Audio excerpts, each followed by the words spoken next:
December 17, 1944, the frozen hills of the Ardennes whispered with the low rumble of engines. Snow drifted across the road near Bulge as a column of armored vehicles wound through the pine forest, their dark silhouettes shrouded in mist and diesel smoke.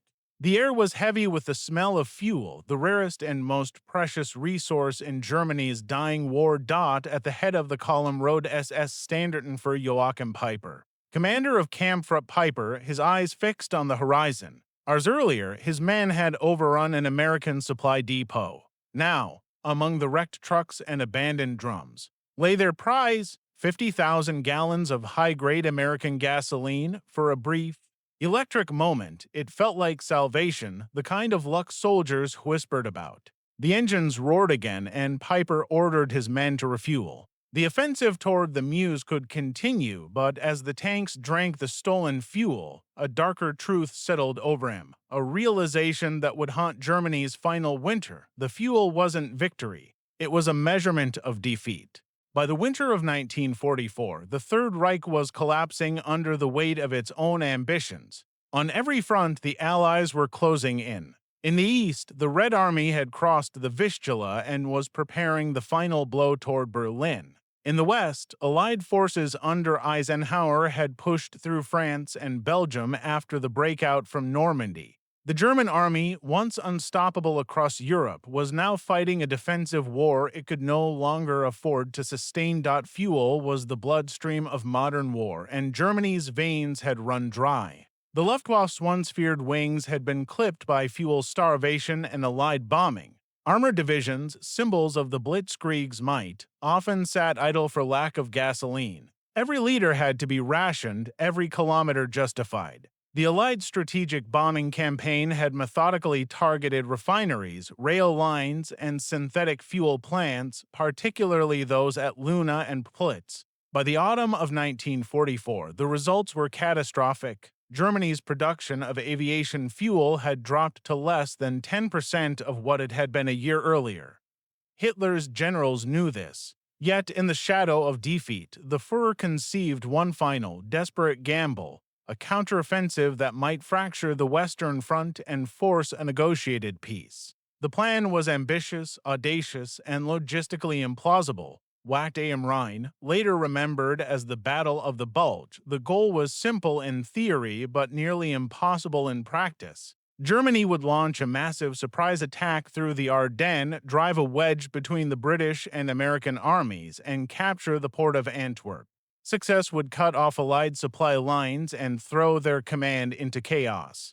It was the same terrain through which German armor had stormed toward France in 1940, but this time, the enemy was stronger, the weather harsher, and Germany's resources almost gone. For the offensive to work, the Germans needed speed. Every division had to break through the thin American lines and rush west before Allied air power could react. But speed required fuel, vast amounts of it, and that was precisely what Germany lacked. The planners of 6th Panzer Army, under Sepp Dietrich, understood that even a perfectly executed attack might stall simply because there wasn't enough gasoline to reach the Meuse River. Hitler dismissed these doubts. He believed the attack could sustain itself by capturing Allied supply depots along the way. The Americans, after all, were rich in fuel and often stored it in forward areas. "We will seize what we need," he insisted. "The enemy will supply us." That faith in enemy fuel became the cornerstone and fatal flaw of the entire operation. On the morning of December 16, 1944. More than 200,000 German troops and 1,000 tanks launched the surprise offensive through the snow-covered forests of the Ardennes. The initial assault was a brutal shock. American lines buckled, entire units were surrounded or forced to retreat, and confusion spread through Allied headquarters. Among the spearheads was Kampfgruppe Peiper, the armored vanguard of the 1st SS Panzer Division Leibstandarte Adolf Hitler. Tasked with leading the drive toward the Meuse, Peiper's group included Tiger to tanks, Panthers, half-tracks, and supporting infantry, around 4,800 men in total. Their mission: punch through the American lines, seize key crossroads, and capture as much fuel as possible to keep moving west. For the first 24 hours, momentum was on their side. Roads were choked with fleeing American vehicles, and the fog kept Allied aircraft grounded.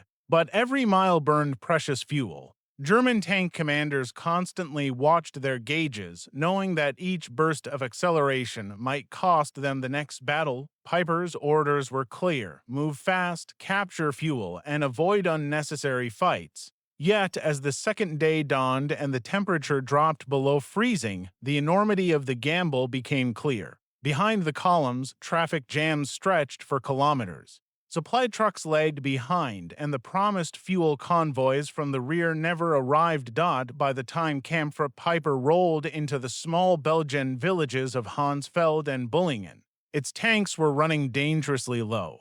The American lines had been pierced, but the question was no longer whether Germany could win the battle. It was whether they could even keep their engines running, and in that uncertainty lay the beginning of the moment that would define Peiper's war. The offensive's geography was both its strength and its curse. The Ardennes forest, stretching across Belgium and Luxembourg, was a maze of narrow roads, deep valleys, and snow-laden pines. It had served as a perfect surprise route in 1940 when German armor thundered west toward the Meuse, but in 1944 it became a logistical nightmare. Icy slopes slowed convoys to a crawl. Every destroyed bridge forced hours of detours. Fuel trucks, artillery columns, and supply vehicles jammed the same narrow lanes that frontline tanks needed to advance. Peiper's Kampfgruppe, the spearhead of the 6th Panzer Army, was meant to move swiftly ahead of the main body. It carried enough fuel for just over 1 day of hard combat, a deliberate gamble by the planners. The rest was supposed to come from captured American depots. On paper, the Americans' abundance would make up for Germany's scarcity. In reality, that abundance was scattered, unpredictable, and fiercely defended. The attack's early success gave Peiper temporary hope. In the pre-dawn darkness of December 17th, his men swept through Hansfeld, surprising elements of the U.S. 99th Infantry Battalion. American trucks and jeeps, left behind in panic, still idled in the snow. Fuel drums lay stacked beside the road, a miracle to men who had been told to make every liter count. Some of Peiper's crews siphoned the gasoline directly from captured vehicles, while others poured it into empty jerrycans. For a few brief hours, it seemed as if Hitler's prediction might actually hold true. Then came the next target, Bullingen, a small Belgian village housing an American fuel and maintenance point. As Peiper's lead elements approached, they found trucks, tankers, and rows of fuel barrels, tens of thousands of gallons of it. American soldiers, stunned by the speed of the German advance, tried to destroy what they couldn't defend, but the attack was too sudden. By noon, Bullingen was in German hands. Peiper's men captured an estimated 50,000 gallons of American gasoline, an astonishing haul for a force that was running on fumes. Crews rushed to refuel tanks and half-tracks while others stood guard along the snow-covered roads.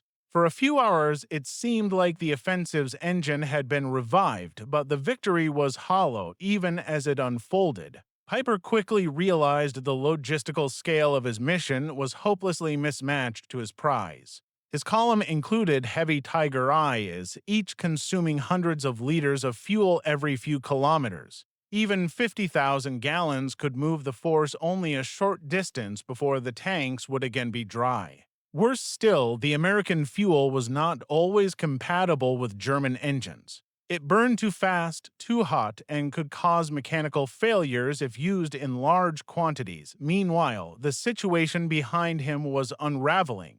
The narrow roads were clogged with other German units trying to push west. Broken-down vehicles blocked intersections. Wrecked trucks froze in the snow. Peiper's radio operators sent desperate messages back to headquarters, asking for fuel resupply, but the rear echelons were in chaos. The Wehrmacht's own supply lines were being harassed by Allied artillery and resistance fighters, and then came the element that Germany had counted on the most: the weather. Thick fog and low clouds had grounded Allied aircraft for the first 2 days of the offensive, allowing the Germans to move relatively unobserved. But meteorologists warned that the skies would soon clear. When they did, the full weight of Allied air superiority would return. Trapping fuel convoys and exposed columns on the icy roads, Peiper's fuel capture was, in truth, a fleeting reprieve from an impossible equation. Germany's industrial base could no longer replace what was being spent on the battlefield. Every captured drop was just a fraction of what the Allies produced.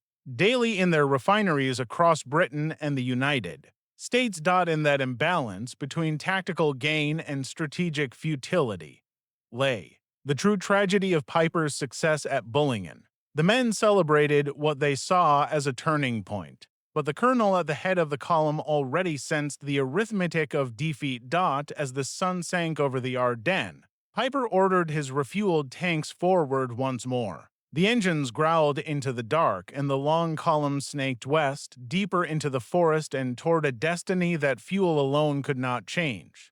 In the cabins of their tanks and half-tracks, the men of Kampfrupp Peiper felt the paradox of war more vividly than any order could describe. They were veterans, soldiers who had fought since the days of the early Blitzkrieg, now driving through snow and smoke in a war that had turned against them. The bitter cold cut through every layer of uniform. Many rode with gloved hands gripping steel handles, watching the white road stretch endlessly ahead. The capture of American fuel at Bullingen felt like a miracle. For a few fleeting hours, morale surged. Soldiers cheered as they rolled barrels toward their vehicles, laughing at the thought that the Americans were now supplying the SS. It was a dark kind of humor, one born of exhaustion and disbelief. The irony was not lost on Peiper himself, but beneath the brief euphoria was quiet dread. The men knew what it meant to depend on luck instead of logistics. They had seen it before, at Kursk in Normandy on the Eastern Front, where promises of resupply dissolved in smoke. Now, as they watched the stolen gasoline pour into their tanks, they wondered how long it would last. Fuel became obsession. Commanders shouted over radios asking for updates. How far can we go? How much is left? What happens when it's gone? Soldiers who once measured success in kilometers now measured it in liters. Every tank that stopped might become a target. Every empty drum a death sentence. Peiper himself embodied this contradiction, a commander celebrated for daring speed but trapped by the limits of what his machines could drink. To the men who followed him, he was both symbol and prisoner of Germany's final gamble. At a tactical level, the Ardennes offensive demanded precision and rewarded none of it. The German plan required the armored spearheads to maintain tempo, bypass strong points, and keep the roads clear. But the region's terrain and traffic conditions turned theory into torment. Peiper's route, codenamed Rollbahn D, wound through villages, forests, and ravines. It was a single thread meant to carry thousands of tons of steel. When the column halted, even for minutes, chaos rippled backward. Artillery units, supply trucks, and infantry all piled up in confusion. Commanders on the ground had to decide whether to wait, reroute, or push abandoned vehicles off the road. Fuel dictated every choice. Peiper's Tigers and Panthers had monstrous appetites. Each kilometer consumed hundreds of liters, and cold weather worsened it. Engines idled to stay warm, wasting more. Even refueled from captured stocks, his tanks could not move without consuming victory itself. The Americans, meanwhile, adapted fast. Small units, engineers, reconnaissance patrols, and even scattered artillery observers began blowing bridges and blocking junctions along Peiper's route. A single destroyed span could halt an entire division. For every bridge Peiper crossed, two behind him were already collapsing under American explosives. Communications compounded the disaster. Radio interference, enemy jamming, and snow-dampened signals meant many of Peiper's messages never reached headquarters. Reinforcements were delayed. Coordination vanished. The Waffen-SS had entered the Ardennes expecting surprise and momentum instead. It meant isolation and uncertainty. When Peiper's tanks roared into Stavelot later that week, they were still fighting the battle of the roads as much as the battle against the enemy. Roads too narrow, bridges too weak, weather too cruel. His spearhead had become a spear without a shaft, dangerous at the tip but severed from the strength behind it. Each delay consumed more of the precious fuel. And though Peiper had begun his offensive flush with captured gasoline, by the time he looked west toward the Meuse, the math no longer worked. The distance remaining was greater than the fuel left to cover it. The irony could not have been more complete. An armored commander who had captured 50,000 gallons of enemy fuel now faced immobilization because of the very element that once made blitzkrieg possible, yet Peiper pressed on. Orders from above demanded speed, even as his tanks crawled. He could not afford to stop, for stopping meant defeat and perhaps death. The roads behind him were clogged, the front ahead uncertain, and Allied reinforcements were gathering like a tightening news dot in the snow and silence of the Ardennes. The engines of his tanks still rumbled, but beneath the sound of machinery was the quieter rhythm of inevitability. The campaign that began with stolen fuel and desperate hope was becoming a slow-motion collapse, and with each burning drop, the truth drew closer that Germany's war machine, once built on momentum, was now devouring itself just to keep moving. The soldiers didn't know it yet, but every kilometer they advanced brought them nearer not to victory, but to the place where their engines would finally fall silent. The German army had built its early triumphs on mobility. From Poland to France, the blitzkrieg was a doctrine of motion, speed, surprise, and mechanization. Yet, by late 1944, the very technology that once made Germany unstoppable had become its greatest burden. Tanks like the Tiger II, among the most formidable weapons of the war, required staggering amounts of fuel. Its 700-horsepower Maybach engine could consume up to 500 liters every 100 kilometers, even more in snow or rough terrain. The Panther, slightly more efficient, still drank greedily. Germany's synthetic fuel plants, the backbone of its war economy, had been shattered by Allied bombing. Each factory destroyed meant fewer leaders reaching the front, fewer aircraft in the sky, fewer tanks on the road. Peiper understood the arithmetic of his machines better than most. Every tank that refueled at Bullingen represented both strength and fragility. His column's entire offensive potential was measured not in tanks or men, but in gallons. It was a new kind of warfare, industrial at its core, where chemistry and logistics decided outcomes as much as courage or tactics. The irony deepened when comparing German efficiency to American abundance. The U.S. Army operated on a logistical scale no European force could match. Allied fuel convoys crossed the English Channel daily. Red Ball Express trucks carried millions of gallons to the front. While Peiper fought over barrels, American units received fuel by the trainload. Even the quality of Allied gasoline was superior. High-octane fuel powered not only their tanks but also their air superiority. When the skies cleared over the Ardennes on December 23rd, P-47 Thunderbolts and Typhoons descended in waves, each sortie consuming fuel Germany could no longer dream of producing. What Peiper captured at Bullingen was not salvation, but a cruel reflection, a mirror showing Germany what it no longer possessed. Technology had outgrown the empire that created it. At the highest level, leadership during the Ardennes offensive revealed the widening gap between Hitler's vision and reality. Sepp Dietrich, commander of the 6th Panzer Army, privately doubted the plan from the beginning.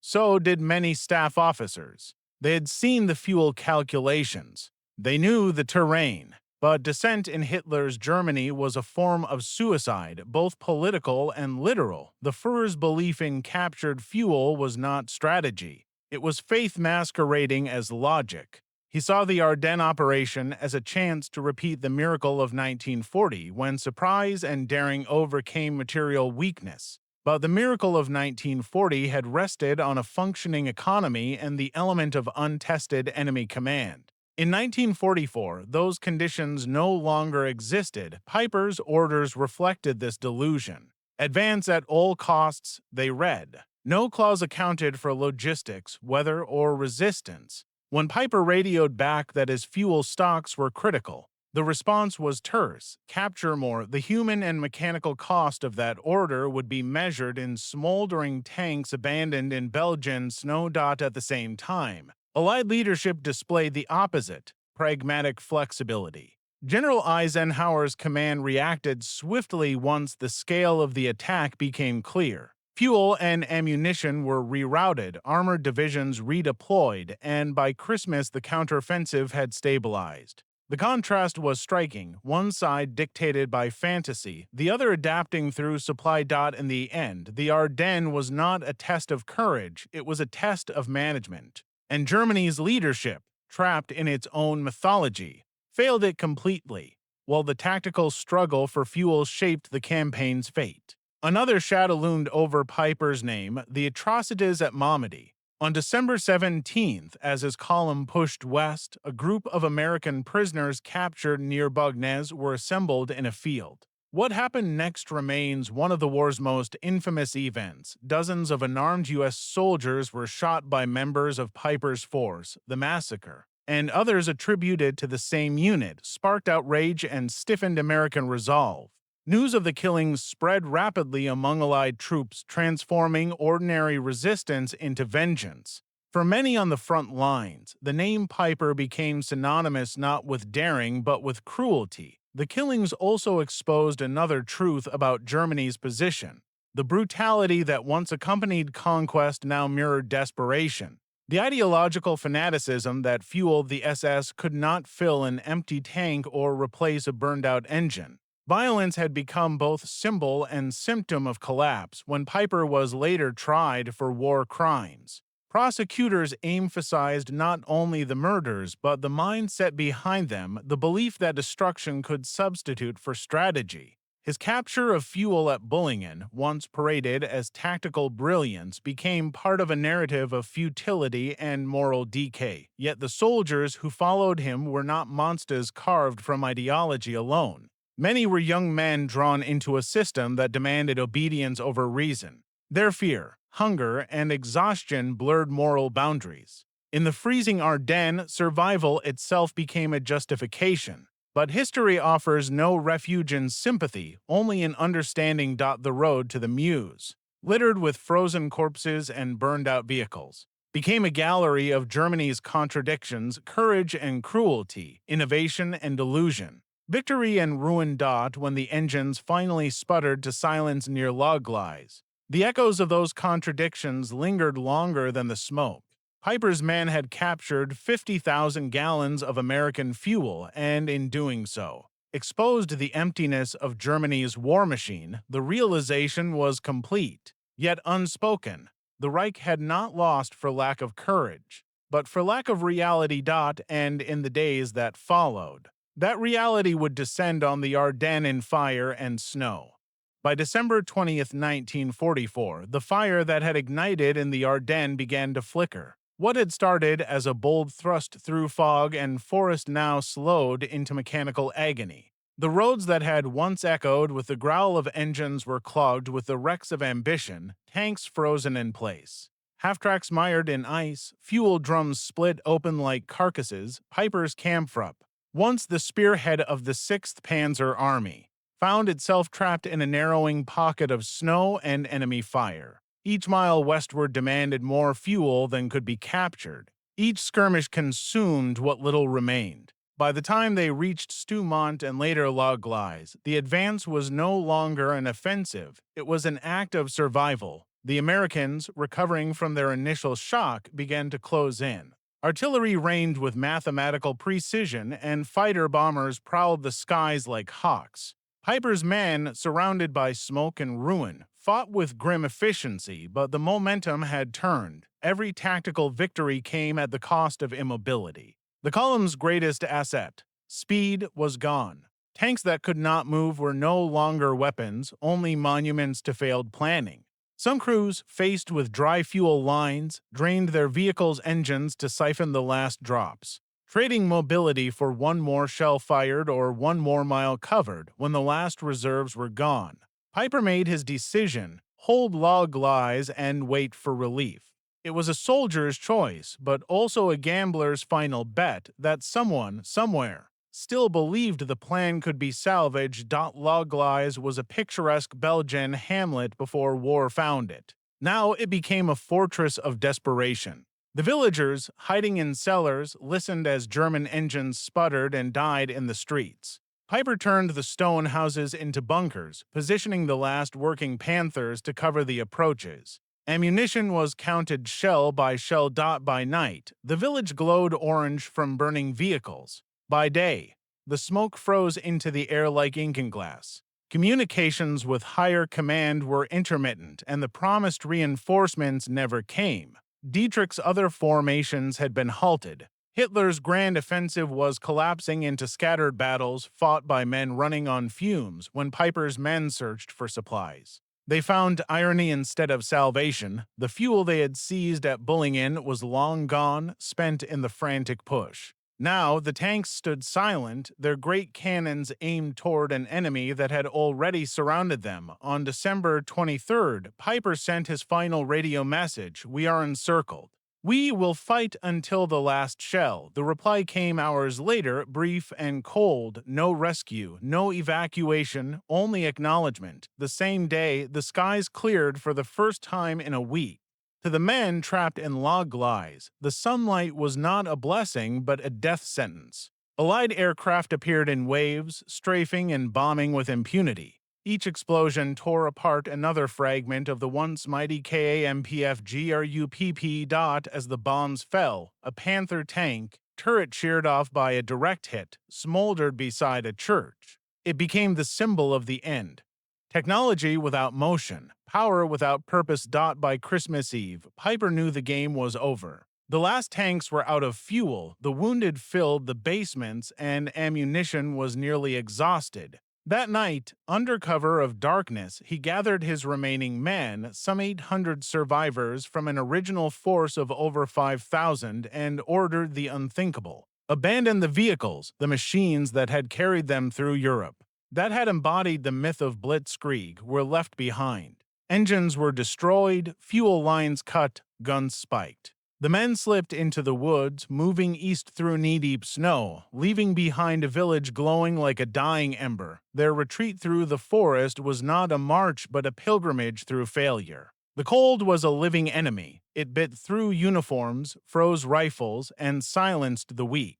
Dozens died along the way, their bodies buried beneath snowdrifts that would not melt until spring, when Peiper and the survivors finally crossed German lines near Wann on December 25th. They were gaunt, frost-bitten, and hollow-eyed. They carried no banners, no prisoners, no spoils, only the ghost of a campaign that had begun in arrogance and ended in silence. Hitler, informed of the retreat, flew into a rage. He accused Dietrich and Peiper of cowardice, of failing the fatherland. But even he could not command fuel into existence. The Ardennes gamble had been lost not by the bravery of soldiers, but by the delusion of their leaders. In Loglis, the villagers emerged from their shelters to find wrecks scattered through the streets: Panthers, Tigers, half-tracks, all blackened by fire. One tank remained almost intact, its gun pointed east, as if waiting for orders that would never come. It still stands today, a silent monument to ambition and done by reality.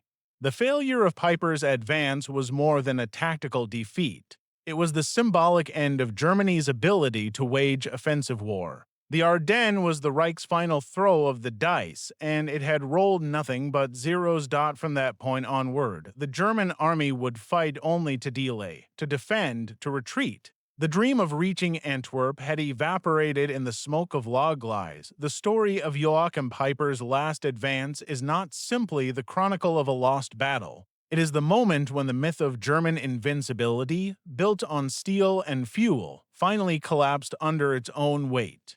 The machines had stopped moving, and with them, an empire began to die.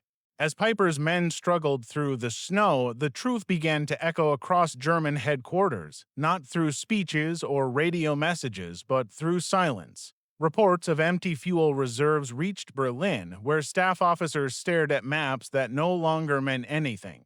The 50,000 gallons once captured at Bullingen had become a tragic symbol, a fleeting illusion of power in a war already lost to logistics. Each column, from the smallest half-track to the heaviest Tiger II, had been chained to the same fate, dependence on an energy supply that no longer existed. The Allied air campaign had shattered refineries, severed pipelines, and left depots burning from the Ruhr to Vienna. By December 1944, Germany's entire fuel production had fallen below 20% of what was required to maintain even a defensive army. Peiper's temporary triumph, that moment when German soldiers had cheered beside rows of American fuel drums, had not changed the arithmetic of war. 50,000 gallons could drive a dozen tanks for a few days, but it could not reverse the collapse of an empire's industrial base. The men who had loaded that fuel into their vehicles could not know that by using it,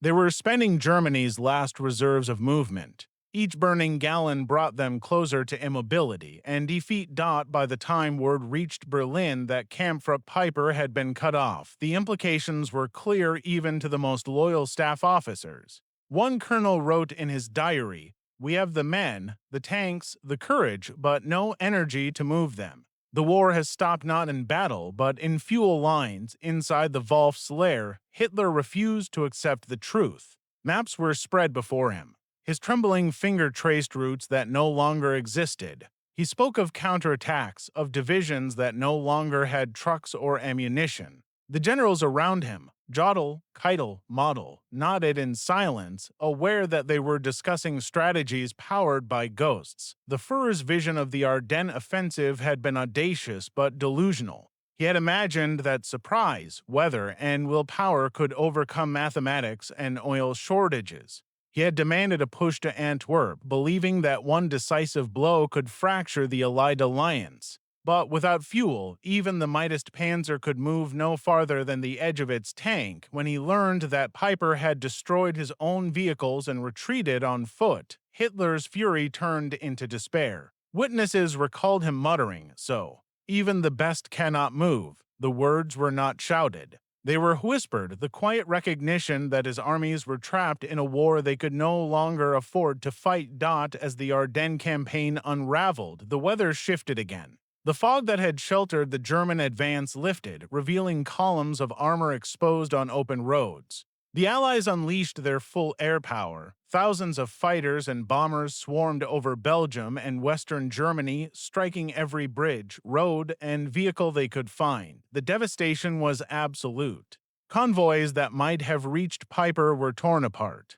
Supply lines became graveyards of steel. American P-47 Thunderbolts and British Typhoons strafed anything that moved. Ensuring that no truck or fuel wagon could reach the encircled units, the Luftwaffe, once the terror of Europe, was powerless. Its few remaining aircraft lacked both pilots and gasoline.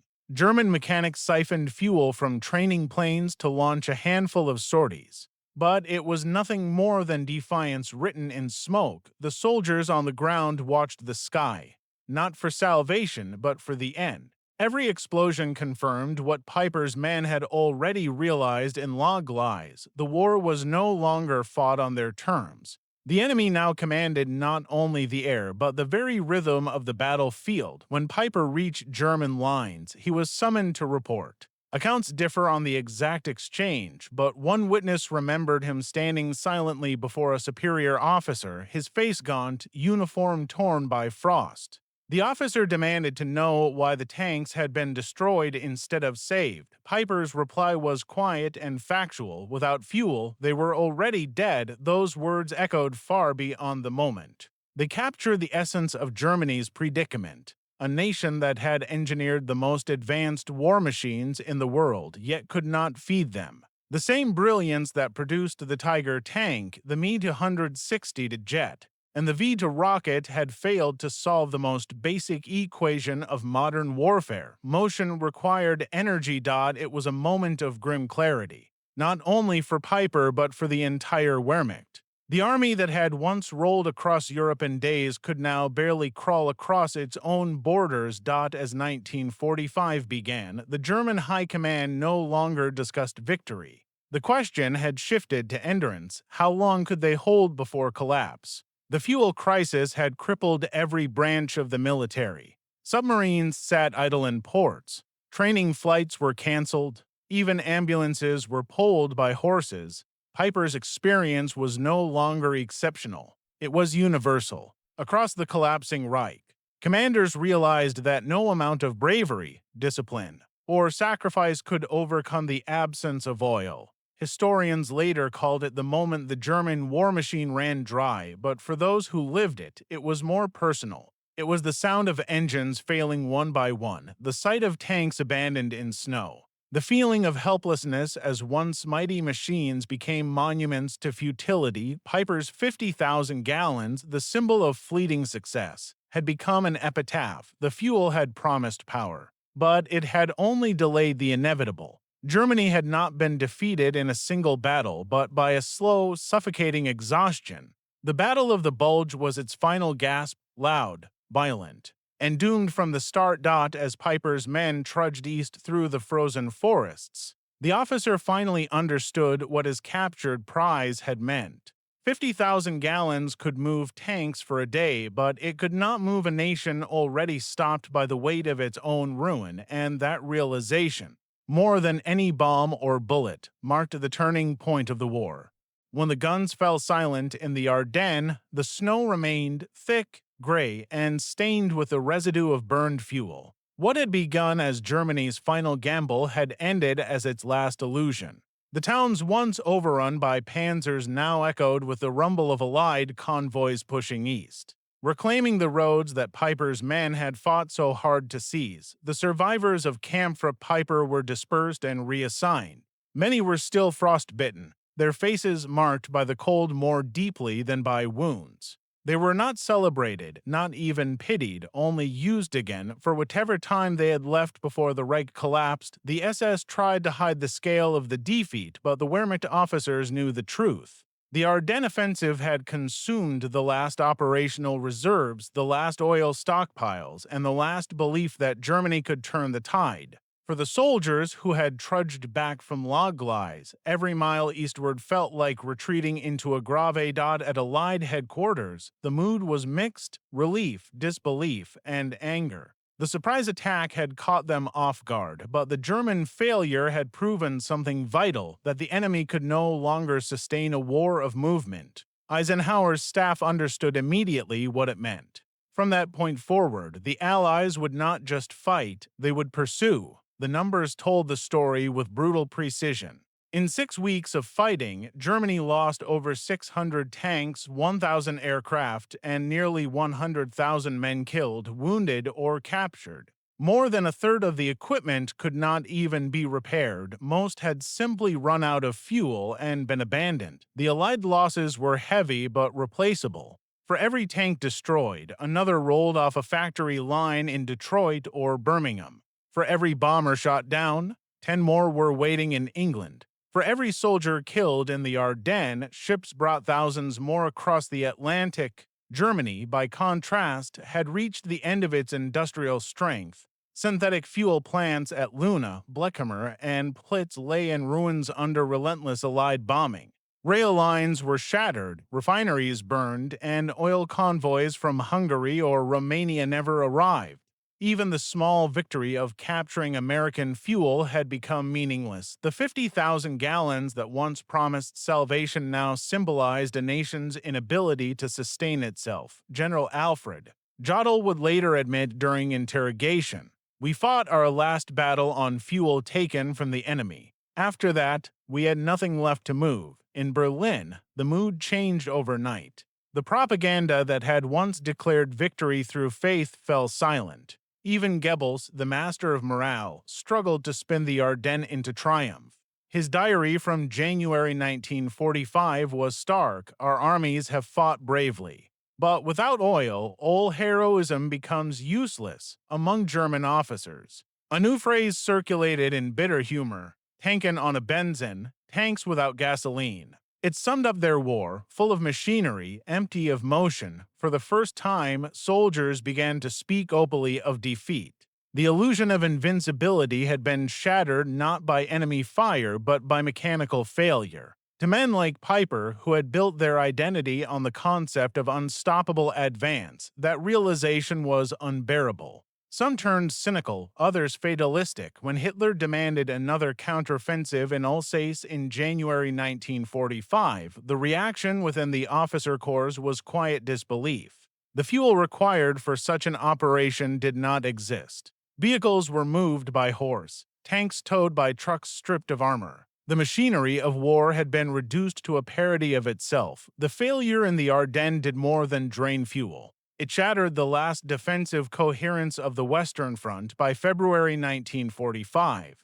The Allies launched Operation Veritable and Grenade. Breaking through the Siegfried Line and driving toward the Rhine, the once proud German divisions, now exhausted, underfed, and immobile, could do little more than delay the inevitable. When the first Allied patrols crossed the Rhine in March, they found abandoned depots filled with empty fuel drums, discarded weapons, and broken vehicles, silent proof that the German army had died standing still. For American troops, the sight was strange. They had fought through fierce ambushes, endured snow and shellfire, but the final image of German defeat was not one of battle, it was of stillness. No engines, no movement, no fight left to give dot at log lies. One tank remained, left behind by Peiper's men in December. A Tiger II, its turret still pointing east. When Belgian villagers returned after the fighting, they refused to scrap it. Instead, they left it where it stood, a monument to what had happened. Today, that tank rests in silence, a relic of steel and frost. Tourists walk past it, unaware that it represents the moment a nation learned the limits of its own power. It is not just a weapon from the past. It is a lesson carved in iron. That single tank, like the 50,000 gallons of fuel that once ignited German hope, remains as testimony to the truth Peiper realized late. That war is not won by courage alone, nor even by technology, but by endurance and supply. And by the winter of 1944, Germany had none left. The shock of the Ardennes failure reverberated far beyond the frozen forests of Belgium. Inside German headquarters, the myth of strategic mastery, once so tightly woven around the Wehrmacht's name, began to unravel. Reports from the front painted a picture that could no longer be disguised by propaganda. Hundreds of tanks left behind, supply convoys destroyed, and elite formations trapped without the means to move. The very weapon that had defined German warfare, the fast, mechanized thrust, was now impossible. When Field Marshal Model, commanding Army Group B, sent his assessment to Berlin, it was brutally honest. We have no reserves, no replacements, no fuel. Our formations are names on paper. He was not exaggerating. Entire panzer divisions existed only as shadows, one or two functional vehicles, supported by infantry who marched through snow carrying weapons on their backs. The illusion of power had died on the roads to Log-Lies and Stoumont. Within Hitler's circle, blame replaced strategy. Gring accused the army of cowardice. Himmler blamed the Luftwaffe. But beneath the shouting, one truth was undeniable. Germany had fought its last offensive. From that point on, it would only retreat. While Germany staggered, the Allies moved with renewed confidence. The failure of the Ardennes gave Eisenhower a psychological advantage that numbers alone could not measure. He had seen the Reich expend its final resources in one desperate gamble and lose. In early 1945, Allied logistics functioned like a living machine. Fuel, ammunition, food, and replacements flowed in an endless stream from Normandy to the front. Trains ran day and night. Fuel pipelines snaked across France. Every advance could be sustained for weeks when Patton's Third Army resumed its drive east. It did so on a scale the Germans could scarcely comprehend, thousands of tanks and trucks advancing simultaneously, supported by an air force that now ruled the skies without challenge. By March, German units facing Patton were fighting with empty tanks and rifles frozen from lack of maintenance. The difference was total, one side powered by industry, the other crippled by scarcity. The fuel that Germany had once captured had been a flicker against an inferno. America was producing more gasoline in a single week than the Reich could manufacture in a month. The imbalance had become insurmountable. For Joachim Peiper, the Ardennes marked the end of his career as a frontline commander. After the retreat, he was reassigned and later investigated for alleged war crimes committed during the campaign, including the massacre at Malmedy. Many. He became the embodiment of Germany's tragic duality: bravery and brutality, skill and fanaticism, all entangled within a doomed cause. Captured by American forces in May 1945, Peiper spent years in prison. His reflections were sparse, but those who read his post-war writings noticed a tone of quiet resignation. He wrote not of tactics or victory, but of disillusionment, of soldiers led into battle by leaders blinded by ideology and delusion. He never forgot the winter of 1944 to his dying day. He described the march back from La Glaise as the moment when he understood the futility of it all. As the new year turned, Germany's war machine began to implode. The Red Army launched its massive winter offensive in January 1945, crashing through Poland and into East Prussia. In the West, Allied troops reached the Rhine. The nation that had once dominated Europe now found itself surrounded, starved of oil, ammunition, and time. Cities burned under constant bombardment. Civilians scavenged for coal. Entire armies surrendered or disintegrated. By April, Hitler's one-sprout generals were commanding divisions made up of teenagers and old men. The tanks that remained were immobile. Many had been buried as static defenses. The Reich that had lived by motion now died standing still. On April 30th, 1945, Hitler ended his life in the bunker beneath Berlin. Above him, Soviet shells shook the walls. Outside, the streets were littered with burned-out vehicles, relics of an empire that had run on stolen fuel and false hope. History often turns on symbols, and for Germany, that captured American fuel became one of them. It represented not just temporary strength, but the illusion that cleverness could replace reality, that a short burst of power could hide systemic decay. In the end, it was meaningless.